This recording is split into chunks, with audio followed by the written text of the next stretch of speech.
Mr. President. Republican leader. Mr. President, today the Senate Finance Committee will start to amend the health care proposal that its chairman, Senator Baucus, released last week. Before that work begins, I think it's important to remind Americans what this plan would mean for them. Put simply, this plan calls for more and more government intrusion into the healthcare system and pays for it with $350 billion in new taxes and hundreds of billions of dollars in Medicare cuts. So in the name of cutting costs, this plan raises taxes on virtually every American who uses our healthcare system. Here are some of the tax increases in this plan. If you have insurance, this plan taxes you in the form of a new tax on insurance companies, which will then be passed on to consumers. If you don't have insurance, this plan taxes you too by saying that the consequence of not maintaining insurance is an excise tax that could run as high as $3,800 a year. If you use a medical device like a hearing aid or an artificial heart, this plan taxes you. And it also includes new taxes on everything from MRIs to contact lenses. If you need laboratory tests for prevention, screening, or diagnosis, this plan taxes them too. If you're an employer who can't afford to provide health insurance to your employees, this plan taxes you. A tax that businesses across the country have warned could kill more jobs in the middle of a recession. And if you, like tens of millions of other Americans, take prescription drugs, this plan taxes you too. This plan also increases taxes on about 1 in 10 family insurance policies, according to one policy group, and this tax will extend to more and more plans over time. In short, if you have health insurance or you don't, you're taxed. If you seek preventive care, you're taxed. If you need a medical device, well, that's taxed too.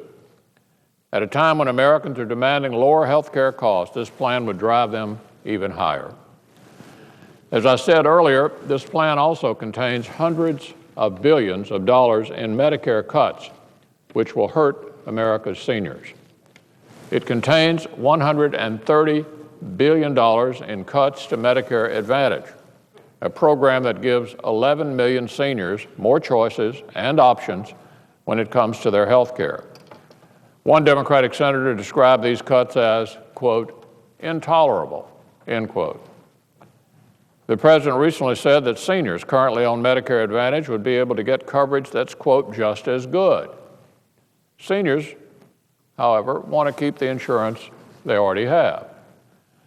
This plan contains nearly $120 billion in Medicare cuts for hospitals that care for seniors, cuts that organizations like the Kentucky Hospital Association have warned against because of the negative effect they would have on services to seniors in Kentucky and in other states. This plan includes more than $40 billion in cuts to home health agencies that let seniors receive care in their homes rather than having to go into a nursing home. And this plan contains $8 billion in cuts to hospice care, a service that provides dignity and comfort to seniors at the end of life. Everyone agrees that Medicare needs reform, but instead of trying to address the problems at hand, this plan uses Medicare as a piggy bank to pay for new government programs that could very well have the same fiscal problems that Medicare does.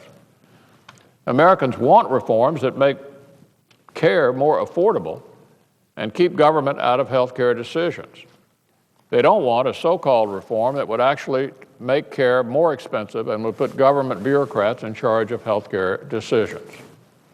Americans have sent a clear message to lawmakers in Washington over the past months. No more trillion-dollar programs, no more debt, and no more taxes. This plan for health care fails all these tests. That's why it's so important for the Finance Committee to give this proposal serious and careful consideration. I've listed just a few of the things that concern people about this plan. With 564 amendments filed from both Democrats and Republicans, it's clear that we need to slow down and take the time necessary to address the serious bipartisan concerns about this plan. Mr. President, I yield the floor.